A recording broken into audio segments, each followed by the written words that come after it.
Bonjour et bienvenue sur CNET France. Alors on est à Londres, on sort tout juste de la conférence de Huawei où la marque chinoise a présenté deux smartphones, le P8 et le P8 Max, son grand frère. Bon alors le P8 c'est évidemment le flagship, donc on est sur un téléphone haut de gamme. Ça passe évidemment par définition en alu à peu près partout, sur les tranches, à l'arrière. On a juste le petit liseré en plastique là, pour les antennes et les ondes. Côté spec, bon extérieurement ça présente bien. Côté caractéristiques, on a un écran 5,2 pouces qui affiche du Full HD, ça fait une résolution d'à peu près 424 ppi.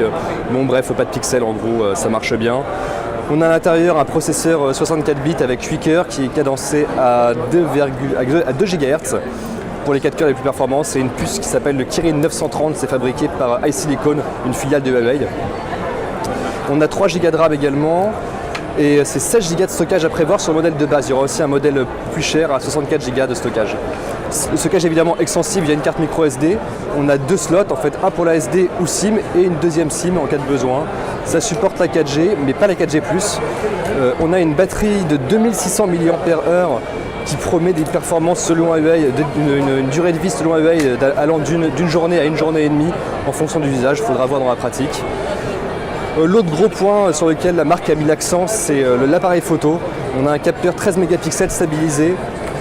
La marque a mis plein d'optimisations diverses pour améliorer le rendu des images, notamment des cellules qui s'appellent RGBW. En fait, c'est qu'on a une cellule qui va être dédiée juste au blanc. En fait. Donc on va avoir des blancs plus naturels en pratique. On a un truc pour les selfies, un capteur pour les selfies. On ne connaît pas la résolution. Bref, ça devrait être du 5 mégapixels ou 8 mégapixels.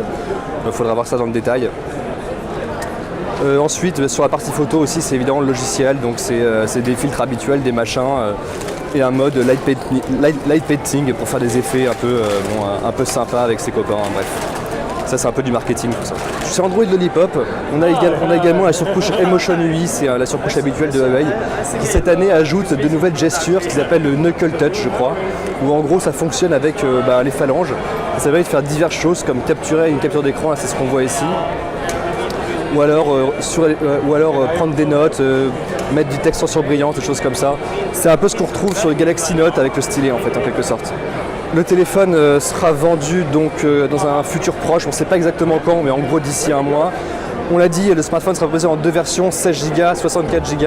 La version de base sera vendue 499 € et la version luxe entre guillemets sera vendue 599 €. Pour 64 Go de stockage cette fois.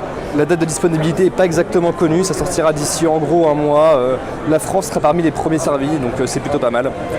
Bon bref, on résume, le Huawei P8 c'est plutôt un beau produit qui est relativement bon marché par rapport aux autres flagships. Donc encore une fois, Huawei reste sur sa ligne de conduite, on fait du premium à pas cher, c'est plutôt une bonne première impression, on verra ça dans des tests, mais donc ça rend bien.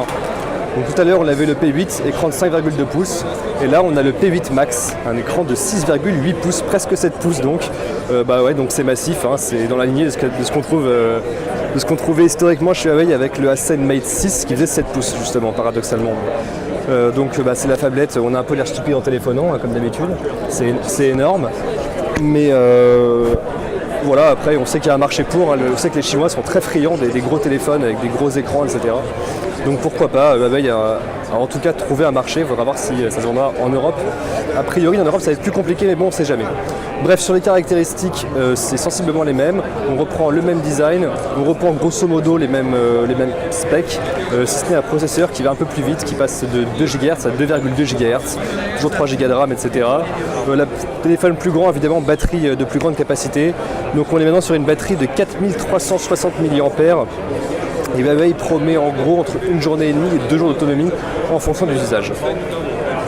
Pour le reste, on a dit c'est pareil, deux slots SIM, carte SD, La seule chose différente du P8 normal, c'est le mode multitâche en fait, ce qui permet de lancer deux applications en même temps. Donc par exemple, si on va prendre le mail, et en balayant du bas de l'écran, on va ouvrir une deuxième fenêtre qui va permettre de lancer autre chose, typiquement la galerie photo par exemple. Et parfois ça déconne encore, la preuve, voilà.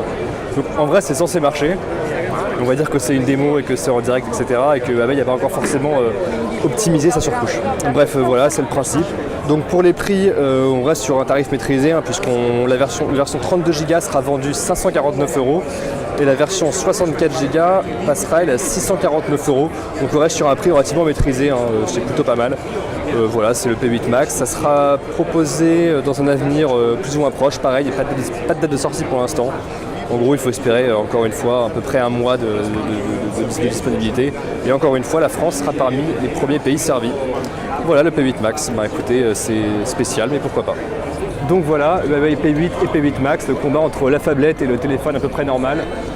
On se retrouve très vite sur CNET France pour des tests. D'ici là, merci et à bientôt.